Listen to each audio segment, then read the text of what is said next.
Foi-se o tempo em que apenas o tripé sanidade, genética e nutrição eram suficientes para sustentar a produção pecuária. Essa foi por muitas décadas a base da pecuária tradicional. Porém, o mundo mudou e a necessidade de se obter a excelência operacional nos ganhos produtivos, utilizando novos recursos, fez com que a pecuária moderna passasse a exigir cada vez mais resultados em um menor espaço de tempo e território. As novas conexões entre os pilares de bem-estar animal, de sustentabilidade, de gestão, juntamente com os tradicionais pilares da genética, da nutrição e da saúde animal, têm trazido à tona uma interface significativa entre os setores da pesquisa, da indústria, da produção pecuária como um todo. Como resultado, temos tido uma nova forma de atuação no campo que vai muito além da implementação de tecnologia. A sinergia e a conectividade entre as diversas empresas pelo lado da indústria, que passam a atuar de uma forma bastante integrada, junto às instituições de pesquisa, de biotecnologias, estão promovendo um verdadeiro extensionismo tecnológico no campo, como a gente tem acompanhado por aí. Se a gente parar para pensar, por exemplo, no tamanho da nossa responsabilidade, é algo que nos enche de orgulho e satisfação. E, ao mesmo tempo, aumenta o nosso dever de ajudar os produtores e pecuaristas em todo o Brasil a enxergar que o tripé que sustentava a pecuária até então não é o que nos levará para o futuro de uma pecuária tão exigida e tão pressionada pelo aumento do consumo de proteína animal, não só aqui no Brasil, como no mundo. Então, por isso, nós defendemos que a pecuária do futuro ela deve ser sustentada nesses 6 pilares: sanidade, nutrição, genética, bem-estar animal, sustentabilidade e gestão. São esses pilares que, conectados, nos permitirão produzir o que estamos chamando de boi azul. Quando a gente fala de boi azul, primeiro a gente olha para a sanidade animal, que ampliou o foco de saúde a partir de todo um aprimoramento de diagnóstico, que passam a ser feitos principalmente de forma mais precoce e a cada vez mais assertiva, contribuindo assim para um controle e para uma prevenção de doenças que vai garantir um rebanho muito mais saudável.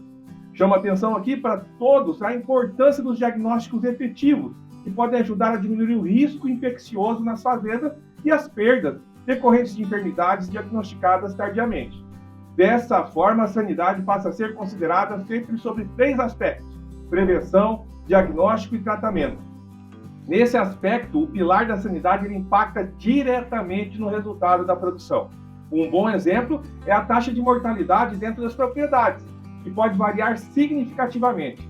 Hoje, o benchmarking Integra aponta uma diferença significativa aí entre a média de propriedades com investimento relativo em sanidade e as com alto investimento, as quais são chamadas aí de top rentáveis ou top indicadores. Para se ter uma ideia da importância desse pilar e o impacto causado, por exemplo, pela mortalidade de bezerros até o desmame, a diferença entre essas médias pode chegar até 2,3%. E vale lembrar que o Benchmark Integra contempla propriedades com considerável uso de tecnologia e que já estão bem acima da média da realidade das propriedades no Brasil. Outro importante exemplo do pilar da sanidade também é no confinamento, na terminação, onde temos uma média de investimento aí por cabeça que gira na faixa de 13,28 aí. Dentro dessa média de confinamento padrão, por exemplo, que tem um protocolo sanitário de alto risco e de baixo risco, onde o de alto risco ele pode chegar aí até os seus 23, 23,84 e o de baixo risco aí na faixa dos seus R$6.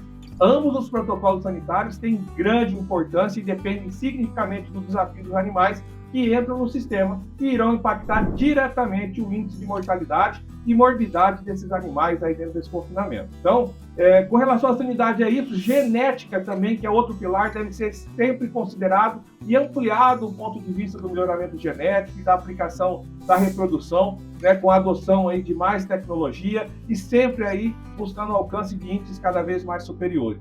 Nesse cenário, os produtores eles podem sempre contar com ferramentas que ajudem a tornar o trabalho mais eficiente, como, por exemplo, os testes rápidos de prenhez, que nós trouxemos recentemente para o Brasil, em parceria com a IDEX, que é líder mundial em diagnósticos, e em até 20 minutos, por exemplo, esses testes disponibilizam resultados aí com 99% de precisão para diagnóstico de prenhez. Outro ponto a ser considerado também são os protocolos reprodutivos ampliados, que são utilizados na pré e na IATF, que hoje nos permitem a utilização de hormônios de forma sincronizada, vacinas reprodutivas que previnem doenças e perdas gestacionais, e também os nossos vitamínicos e minerais que diminuem o estresse no manejo, promovendo aí incrementos de até 12% nessa taxa de prenhez.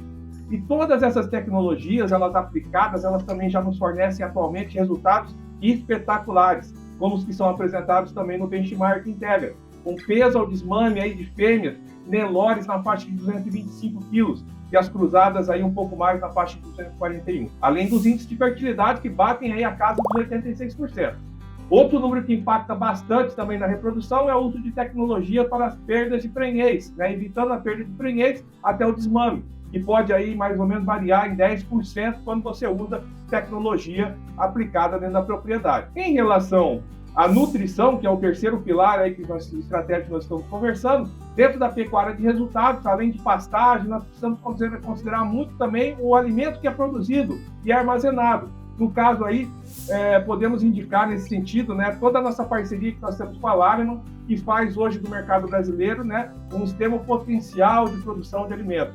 Então, a partir daí, nós desenvolvemos aí, junto à Lariman, né, uma flexibilidade para que a gente possa produzir silagens e armazenar em tempos cada vez maiores, oferecidos aí dentro de necessidades específicas de cada alimento que é conservado, para possibilitar uma abertura antecipada dos silos e com garantia de estabilidade aeróbica que vai fornecer cada vez mais alimentos de qualidade. Com isso, nós vamos estar ajudando o produtor a controlar a qualidade do alimento fornecido e minimizar os custos de produção. Por falar em custo de produção, outra visualização também bastante importante dos diferenciais existentes entre fazendas de baixa tecnologia e fazendas de alta tecnologia, como aponta o benchmark de custo na faixa aí de R$ 35 por cabeça mês, né? Que é uma grande diferencial que existe aí entre as fazendas de baixa tecnologia. Outra forma inovadora de nutrir também, de fazer a nutrição, é a suplementação de vitamina e mineral, com base em antioxidantes que combatem o estresse oxidativo em situações onde os animais são colocados a desafio. Esses são considerados os principais vilões da pecuária. Nós temos acompanhado nos últimos anos resultados excepcionais, principalmente em fertilidade de vacas, né, com um aumento aí significativo, e também na produção de arroba aí com um incremento de até uma arroba, né, quando a gente olha para esse lado. Quarto pilar, que é o bem-estar animal, né, nós temos aí outros índices muito importantes a serem analisados. O desenvolvimento de um ambiente equilibrado, saudável para os animais, né, realmente vai fazer a diferença. E os índices zootécnicos, eles vão ser extremamente impactados quando você aplica bem-estar animal ou não. E o bem-estar animal também está linkado à sustentabilidade. Um dos maiores desafios da pecuária hoje é refletir o compromisso com a humanidade. Assim, a pecuária nossa, a pecuária do futuro, ela pode caminhar cada vez mais para uma pecuária sustentável. Como o Maurício Palma Nogueira, né, disse, com base nos dados do Rally da Pecuária, se a pecuária brasileira aplicasse, em média, o mesmo pacote tecnológico proporcional ao aplicado na cultura da soja, a quantidade de carne com osso produzida por hectare saltaria de 67 para mais ou menos uns 510 quilos por hectare ano. Vocês já pensaram nisso? Números desses podem ser extremamente significativos quando adotados com responsabilidade e com sustentabilidade. Esse foi o quinto pilar do nosso programa, e é preciso saber que a sustentabilidade, entender que ela faz parte de uma cadeia produtiva como um todo, né? Que ela vai desde a genética até o consumidor. Todo mundo possui responsabilidade, é preciso que todo mundo haja, né, realmente dentro do ponto de vista social, econômico e ambiental para a gente conseguir atingir os nossos resultados. E fechando tudo isso, eu evidencio o sexto pilar, que é a gestão, o pilar direcionador de todos os outros cinco que nós falamos até aqui. Sem dúvida nenhuma, a gestão operacionaliza tudo e todos. A tomada de decisão frente às oportunidades, ameaças, fortalezas e fraquezas do sistema produtivo é o fator decisivo para que se defina o sucesso ou fracasso dentro de uma produção. E é muito importante que vocês não se esqueçam. Para a gente elaborar o projeto Boi Azul, a gente se baseia sempre em algumas projeções. Até 2050, o mundo vai ter 35% a mais de pessoas. A produção de carne deve aumentar 7%, em segundo estimativas da FAO. E a Organização das Nações Unidas para a Alimentação e Agricultura também preconiza que os países da América Latina, eles têm recursos fundamentais para isso. Então, os nossos profissionais, toda a nossa tecnologia, ela tem que estar voltada para isso, para produzir alimentos. E para a gente conseguir isso, os produtores deverão intensificar cada vez mais os seus sistemas de produção, elevar esses índices de produção, principalmente na carne e também no leite. Relevante considerar ainda que 18% da produção de proteína animal no mundo está aqui na América Latina. 31% do que a gente exporta de proteína animal provém daqui, e a gente tem que ter isso na nossa cabeça. É muito importante que a gente consiga mostrar isso para o mundo. E daí vem a nossa responsabilidade. O Brasil alimenta 800 milhões de pessoas no mundo, e esse número tende a crescer. E por isso precisamos evoluir cada vez mais. Produzir mais e produzir melhor. Nossa meta é ter a certeza da obtenção da marca de 1 bezerro por vaca por ano. Essa tecnologia que está sendo aplicada e que a gente conversou em todos esses pilares é para fazer isso, né? A gente quer avançar na forma de comunicar com o produtor para que a gente possa mostrar para ele as melhores maneiras de conseguir produzir. E a nossa missão sempre vai ser aproximar o produtor dessas ferramentas que vão se traduzir em resultados no campo e na balança comercial do Brasil, como parte de um conceito de produção, como uma estrutura que resulta em produtividade e que encadeia processos sustentáveis, né? O projeto Boi Azul ele traz isso, ele faz a pecuária crescer cada vez mais e cada vez melhor, para que, atrelada a programas como o PEC, nós possamos trazer juntamente inovação e tecnologia. Só assim o nosso boi se tornará cada vez mais azul, só assim nossa pecuária se tornará cada vez mais forte, e nós, juntamente com o PEC, vamos trazer tudo isso e oferecer tudo isso para os participantes desse excelente programa. Um grande abraço.